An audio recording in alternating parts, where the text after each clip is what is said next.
Welcome to the World United. Welcome to the World United. And now we have just under a half an hour for our discussion. So I'm going to ask if there are questions that you would like to ask of each other.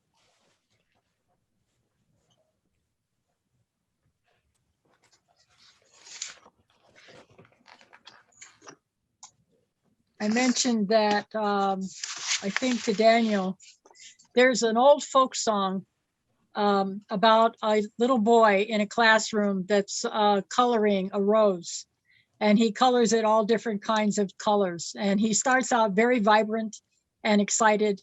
And as the song goes on, because the teacher keeps saying, what are you doing? That's not how you color a rose. You know, the petals are red, the leaves are green, blah, blah, blah.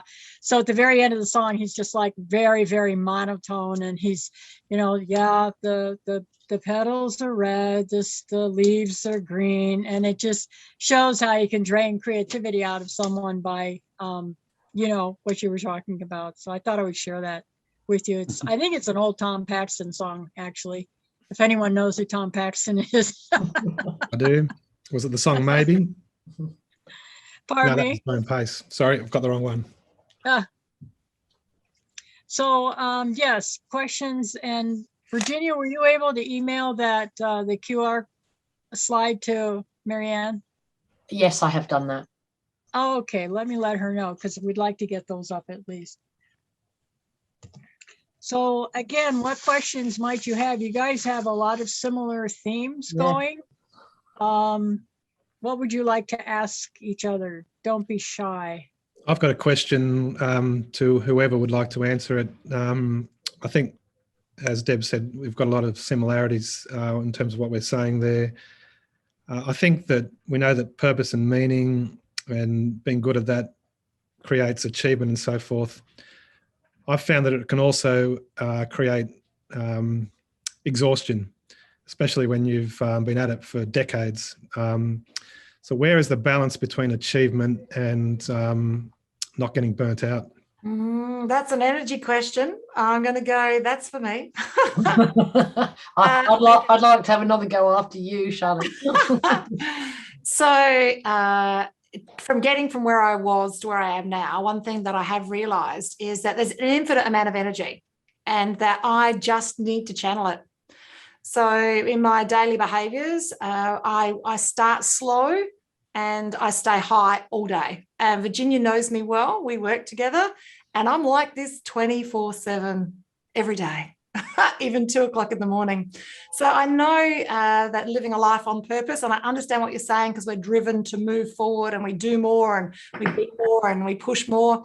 Yes, and though when we can have those personal behaviors as personal patterns where we can fill our own bucket up and from the universe, and then the energy just flows, and it's endless. It's simply endless. So over to you. Yeah. Yeah, no, I love it. So I found my personal experience was that stage one for me was learning to not look for other people to think the way I did. That's big stage one, you know. So first of all, I was like, if I put in all this effort and I fix all these things and I create the environments where teams can thrive, you know, people will get it, you know, they'll understand, they'll just get it and they'll see, and how good is that? And, you know, there's a 25, 30 year journey of disillusionment with that one. So, so the personal journey I went on after that taught me that the only, you know, really hit home that the only thing you can change is yourself, the only thing. And then as I learned to be more and more at peace with myself and want less and less from others, the better CEO I became. And the more I could let, and people would say, well, why don't you get uptight about that? You know, they're treating you so badly. I'm like, and so what's going to happen if I get upset with it? Like, is that going to make any difference? It's going to make it better. And so, you know, and I think it's a journey, and I don't at all disagree with Charlene. I just think there's a very practical bit to it that says that recognition that your purpose has to be something that guides you but you can't see it in terms of achievement. You cannot achieve for others. You can't. They choose. So I have always believed you go where the energy is. I have always believed that. So, change where the energy is, because there's already movement. So you can work with that. When people are, it's like a dead weight child, right? Do not pick up a dead weight child. Just leave them alone. Yeah. So I don't know. So that's my answer. It's the way you can sustain your purpose is actually look after yourself and understand it's still going to guide you, but it will ebb and flow according to the receptivity of those that you're with. Thank you. I might jump in as well. Great question. I was actually talking with a group of leaders this morning on this same topic, and I think it's interesting, and I'd like to ask this about you in the school system as well. I think we get in the habit of rewarding outcomes instead of behaviors.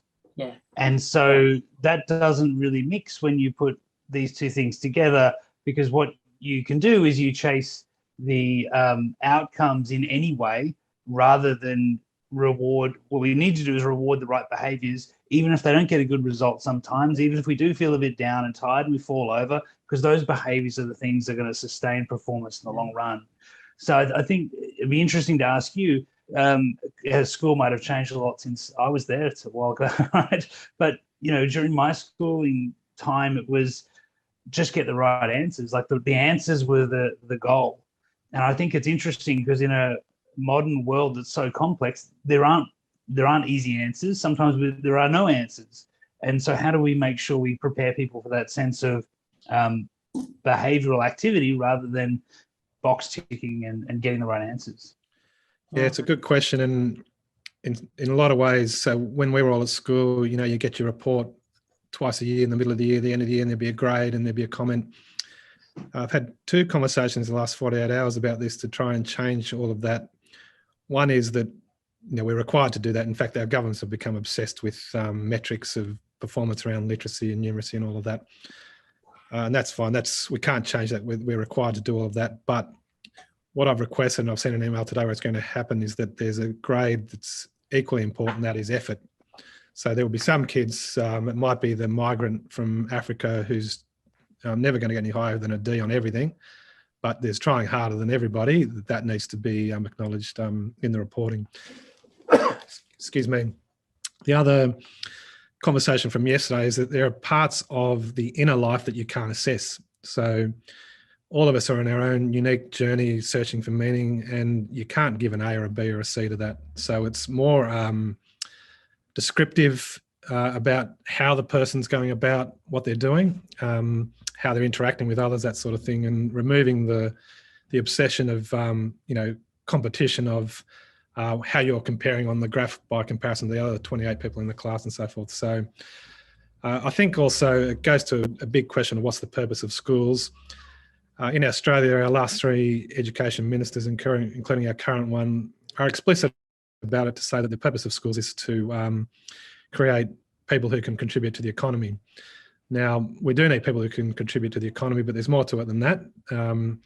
We want people who are compassionate, who are kind, who are empathetic, who've got good people skills, and who have meaning and purpose. So there's a constant conflict between people wanting to basically apply a business model to schools and educators who don't want a bar of that schools are businesses, no doubt about it.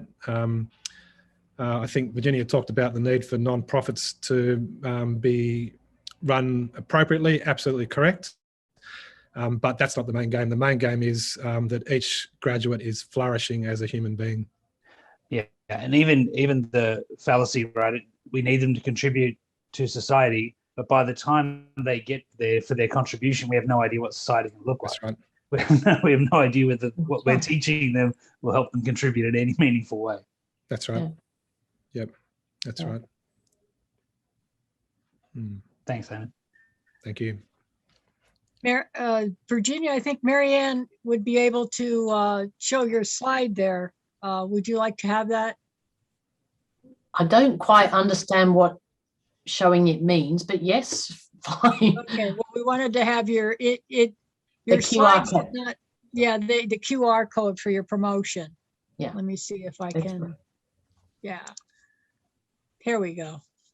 There we go. Thank you. There you are. So that anybody who's interested in taking the scorecard, that you can, if you scan that, you go straight through to the scorecard. Awesome. Great. Thank you. Thank you, Okay. Deb and Marianne. Quite welcome.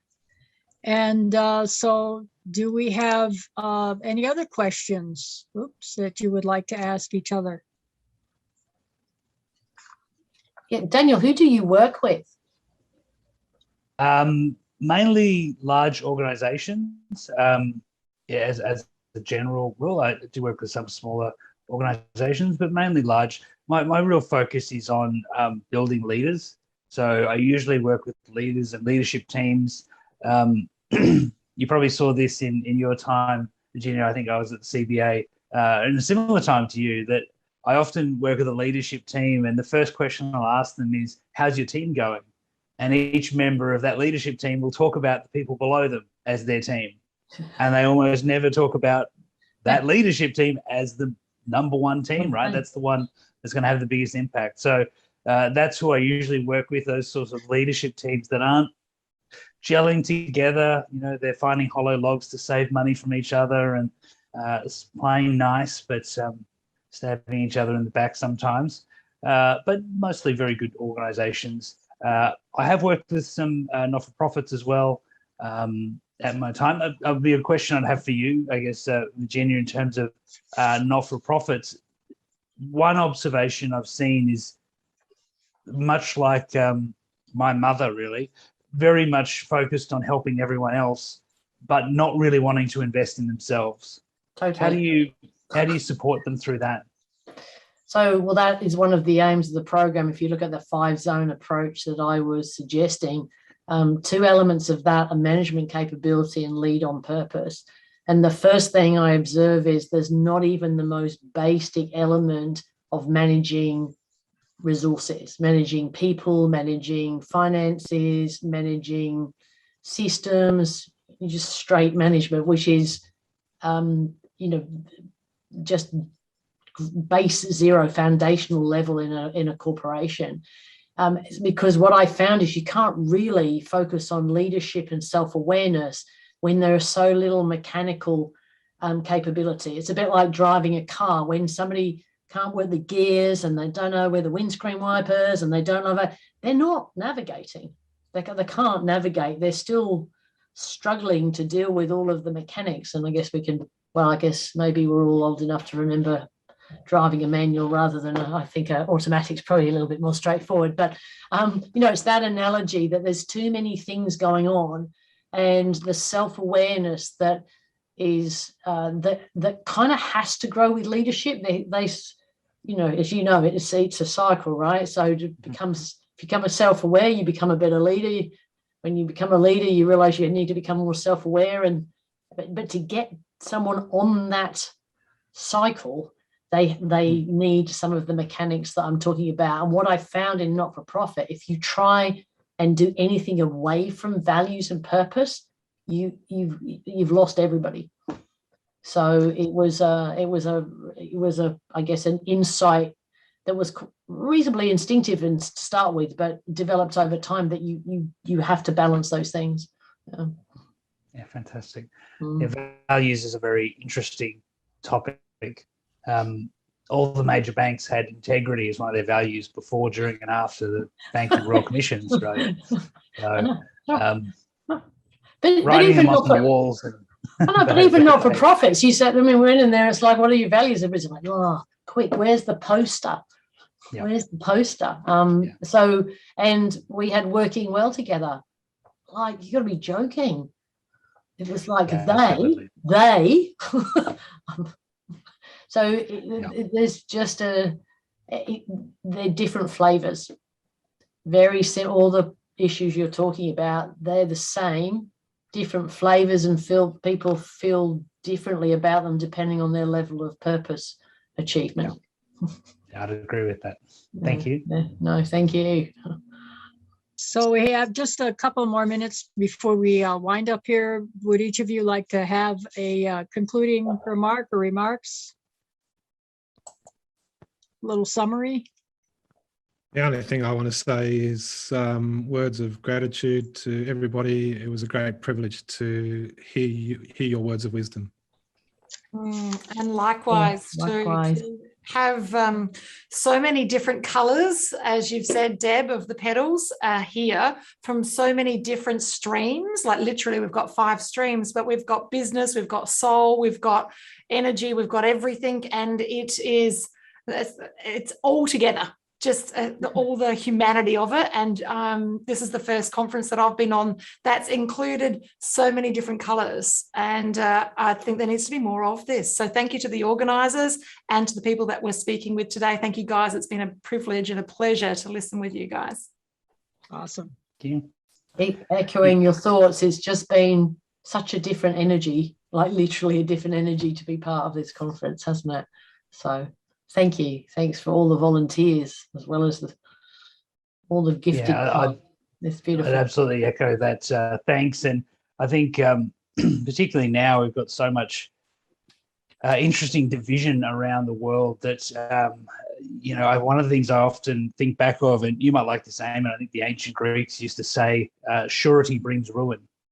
The more certain we are in our views and the more sure we are that we're right, the more susceptible we are to being really wrong. And I think, at the moment there's a lot of righteous finger pointing in lots of different directions. And more than anything, I think we just need to slow down a bit more and be kind and try and understand other people's worlds, because it's complex and really different. And yeah, I think, empathy and energy and working together is going to be the path forward.